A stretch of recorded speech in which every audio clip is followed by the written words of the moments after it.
Hi everyone, happy Friday. Welcome to Sugar Melts. So for today's project, I was actually thinking about this, I don't know, driving around and didn't have a place to write it down, but got home really fast, was looking at one of my old videos. It was actually, I think, the third video I ever did, so 6 years ago. I thought, have I done this project before?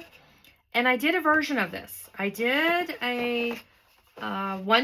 it was a box from a 12 by 12 sheet of paper, but I only provided at the time one measurement option. And today, look, I've got 4 different ways to make this same box. So depending on what you want to keep in it, you have some choices here. So I was really excited to show you how this box is going to work. Again, it's all from just one sheet of paper. So it's not going to collapse in that sense. You're not going to lose the lid or anything. It all comes together, just one sheet of paper. And you can use directional paper, and I'll show you kind of at what point is the jumping off where you've got to decide what's going to be up, what's going to be down, which is going to be the inside, what's going to be the outside. And as with any directional paper that you're using on a box, it may look correct this way, but again, you flip it over, it may look upside down from another angle, but that's okay. Usually people don't care about that, but just if it's important to you, just pay attention, and I'll kind of show you where you've got that decision-making point here. Oops, this one kind of got a little bent there. So these were just some samples that I did.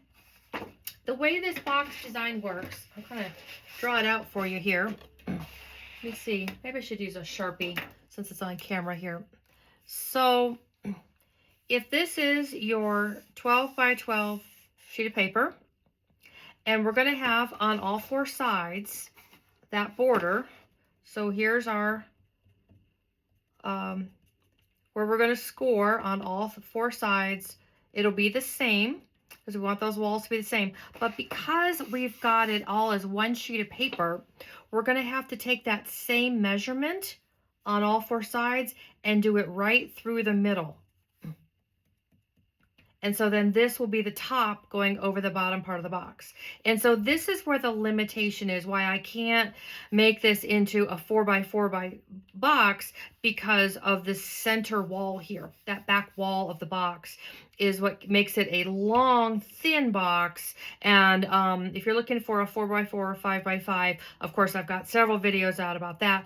But this is going to be from the 12 by 12, and that's the reason why it's long and thin and not tall like some of my other boxes. So, okay, let me set this aside here. Grab the paper you want to use. I've got this really pretty pink and gold paper here. And, lots of boxes. Let's get these out of the way.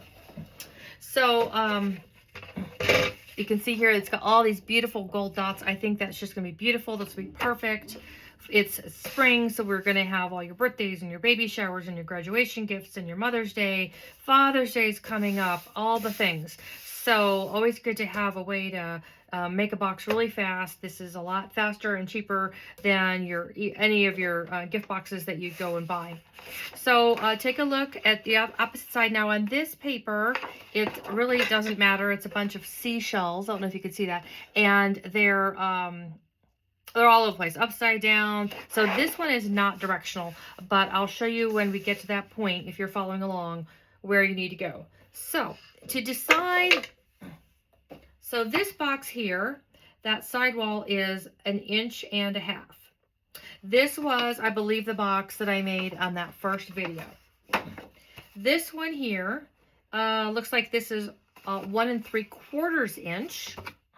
So you can see how it affects on all 4 sides, just a little bit, what that box is going to look like.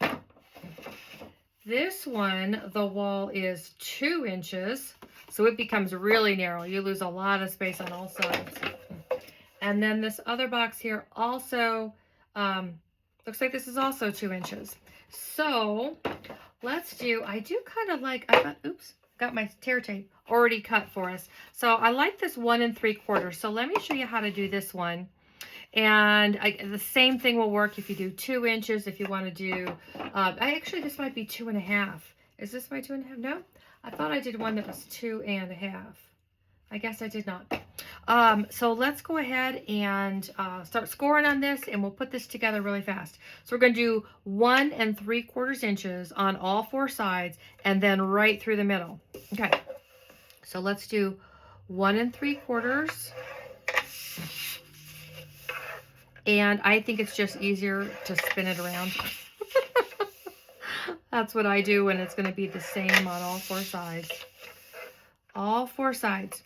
Now this is the part where you want to know, if you're looking at directional paper, if this is going to be the outside of your box, or this one or whatever, if you've got trees or flowers and you've got it directional, look at the paper and imagine that you're looking at the lid of the box. So let's do this. This is my lid of the box, okay? So I want to be looking at it right side up. This is where the directional comes into play here, right? So look at this and decide, okay, this is, or turn it or whatever you need to do to know this is what's going to be the front of that box. At that point, you're going to turn it, and that's where you're going to do the scoring for that back wall and the lid of the box. So 1 3/4 inches, because you want to do right in the middle. So you count out each of the little squares, and each of 1/8 of an inch is you count as 1. So for 2 inches, that's going to be 16 little lines. So each inch has 8 lines for 1/8, 2/8, 3/8. Okay, so that's your 8 lines. 2 inches, 16. So we're going to go right to the middle, and we're going to go out because we're doing 1 3/4, which is 2 lines. So we're going to go to 7 on either side of the 6 inches. So here's 6 inches. I'm going to go to 6 7/8 and score there. And then I'm going to backtrack to 5 1/8. And so that will give me a 1 3/4 inch wall, which is the same for all 4 sides. Okay. Clear as mud? Okay, here we go. And then we're just going to do our scoring.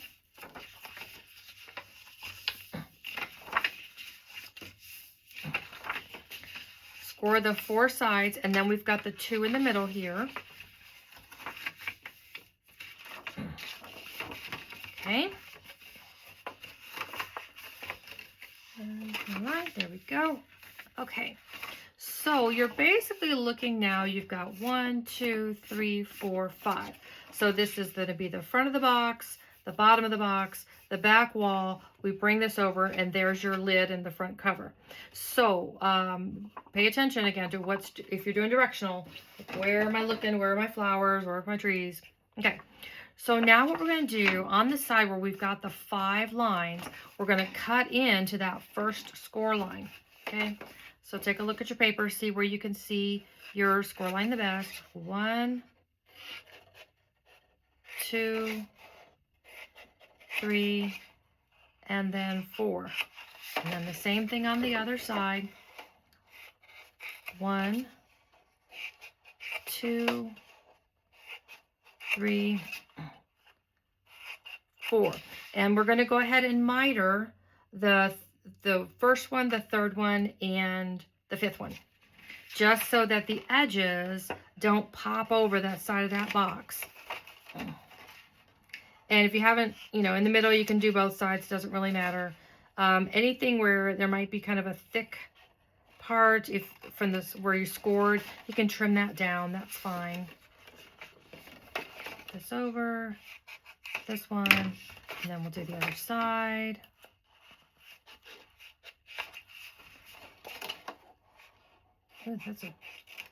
That trim down. I think it just helps to reduce any bulk or anything that would be showing over that wall of the box. You can go back, but once it's assembled, it can be a little tricky because, again, it's got all the folds and stuff. I was most successful with an X-Acto knife to get in there if I had anything that was a little too thick or popped over.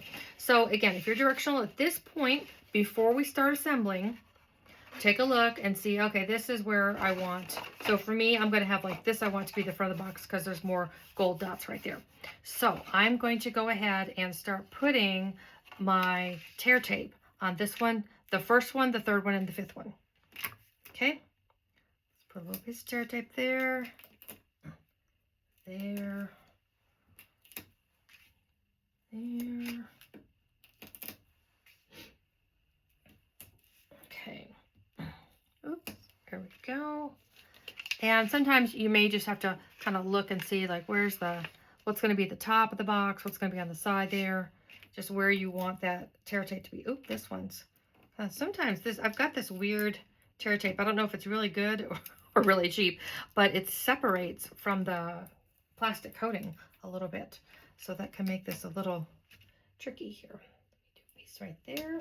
Okay, so doesn't matter where you start. As they say, start at the beginning, whatever that means. So I'm going to go ahead and peel off a piece of tear tape, and I get it right down in where that fold is, and then line up those edges perfectly. Okay, do another one here. Let's get this in there. Perfect. And so what we're doing here is we're building the base of that box. So here we go. Okay. What I did in the first video was I think all of it was just the 1/2 inch. Oops, I didn't remove this completely. Ah, that's easy. But this way, so you can do 2 inches, you can do, I think, up to 2.5. I think I did one. I don't know where that box went to. Down to 1.5, and all those sizes work really well. Once you get larger than that, because you really don't have enough space then to have a decent sized box, if you know what I'm saying. I wasn't happy once I got over 2.5 inches. That was, at that point, I'm like, I can't really see this as a nice looking box at that point. At that point, I would use a template, if you will. So this is going to be the lid. There we go. Let's put another piece right there. This comes together so fast. So if you're, wrapping your Mother's Day gift and you go, darn it, I don't have anything. This is such a great way to just tidy up that gift in time. Or if you're going to a brunch thing, you're like, oh yeah, hostess gift, darn it. I like to use a paper punch for this, whatever paper punch you prefer. If you have one like this with the 3 different sizes, the large size, I think mine is 10 millimeters, works really nicely. I think it just is a really pretty touch. So it just keeps it from, again, getting that dog-eared look. So the edges will be they just don't seem to get as bent, out of the way, out of shape. Okay, and we're done. Look how fast that came together. And now I've got this beautiful pink and gold box ready for any celebration, any gift. I can use it even on my desk. You can put candy in your office in this. You can put pencils, pens, trinkets. This is great for scraps that you may have if you do a lot of ephemera. Just lots of ways to do that. So here's an example. Oh my gosh. Somehow I did this. So you can see I didn't do a good job when I glued together that back wall. It's not great. So I'm just going to trim that down. So don't worry if it's not perfect. This is a very forgiving box. And see, now it's perfect. Can't even tell. So just look at your edges real quick. If you miss one, if it's not perfect, don't worry. This is very forgiving. Another tip, if you realize one of your seams, like, oh, I put glue on one wall and not the other, you can stick some glue in there, just squirt a little bit and hold it down. If you use glue dots, those work really well. Anything that you need to kind of secure this a little bit more. If you want to stiffen this, make it a little more sturdy in the base, if you cut a piece of cardstock or chipboard or something, you could lay that in there, and that would make this a little more sturdy on the bottom. So hope you enjoyed this. Hope this gives you some ideas. Again, just play around and see what size works for you. Just from one sheet, comes together and comes together super fast. So lots of different options here. Hope you enjoyed it. Have a great weekend, guys. Bye.